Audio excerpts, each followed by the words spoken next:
You bite. You bite. Um. Right.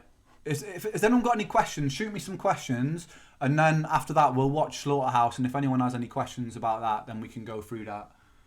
Vinyl. There's going to be a big restocking of vinyl for Christmas. We've been trying to work towards that. Obviously, when Slaughterhouse the album drops sometime next year, we'll have vinyl for that too. Touring. My health is like it's kind of heartbreaking, really. My after this, I was hoping to be able to do shows um, after Secret Garden Party, but I just can't. Um, yeah, it sucks. Like I don't know if that's going to be for the next foreseeable future or whatever, but like I just pushed myself to burnout. Um, is what it is. Sorry, I didn't wasn't meant to get emotional there. But it's tough when it's like it's tough when it's the thing that you love doing the most. But it's so much. Sorry, it's so much energy and preparation that goes into pulling those things off, and I will potentially have this autoimmune condition for life. So um, I might be able to. Sorry guys, I might be able to do like one-off shows and stuff. But for the foreseeable, I got to uh park that thought that I'll be doing tours and stuff like that. So yeah, it's a shame because I would love to be able to like bring a lot of this music to you guys in person, but we've got the next best thing, which is like being able to create these music videos, being able to create something that you guys would be able to experience through the digital domain. So yeah, we'll see, man. I mean, look, we live in a world full of ever changing technology, medical advancements, everything. So like, um, there's every chance that at some point in the timeline of my life things could turn around, And but it's also I think it's also good to be like pragmatic about these things, and it kind of protects myself and it protects my own mental health to also be kind of grounded in realism as well as optimism, which is why I can't just be like, oh yeah, I'm working towards touring like in 6 months time or something like that, because if I let myself down, or if I feel like I'm letting you guys down, I feel like I've let myself down. So it's better to just kind of just be like, stay grounded with it all, you know. Yeah. So I don't mean to get it's just times that I choose to get online and show my face, especially like on Instagram stories and that, like um I usually do it when I'm feeling like a bit in higher spirits and stuff.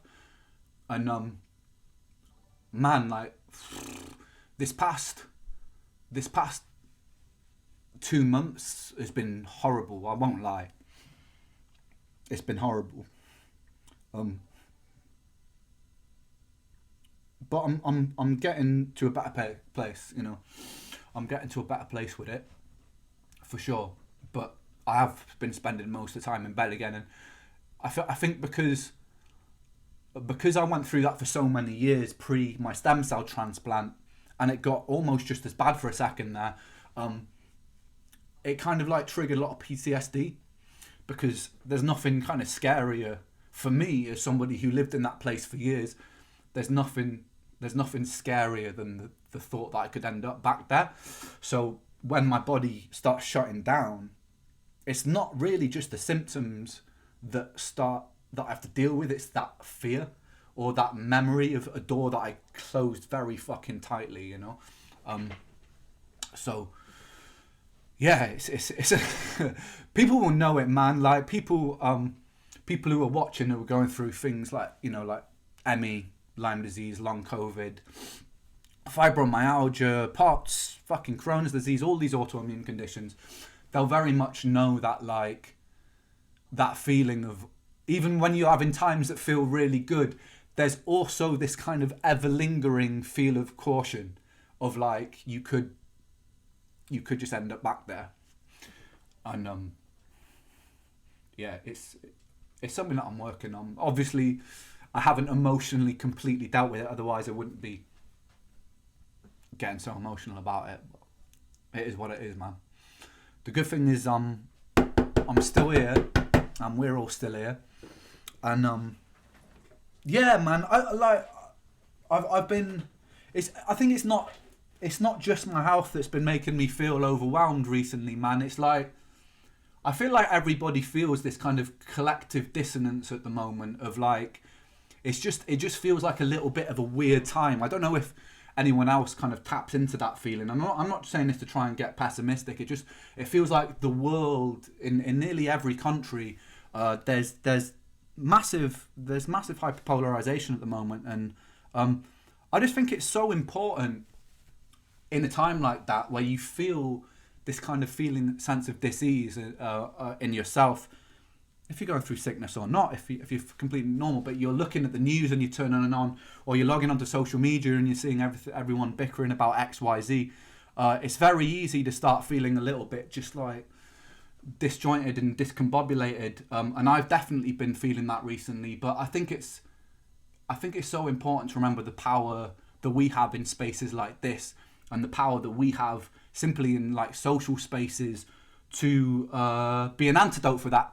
And you be an antidote for that simply by talking, listening, not judging too harshly, understanding that if you walk in somebody else's shoes, you probably have the same opinions of them, and just try and be the person that fights against that cognitive dissonance and that hyperpolarization. Just trying to be somebody who is an antidote to that, because regardless of what our political stances are, what our life stances are, we can really, just by kind of not being so harshly on the offence, either taking offence or giving offence, we are contributing to a better world simply by our behaviours and by our willingness to listen, to mediate and to love, which is the most important one, is the love.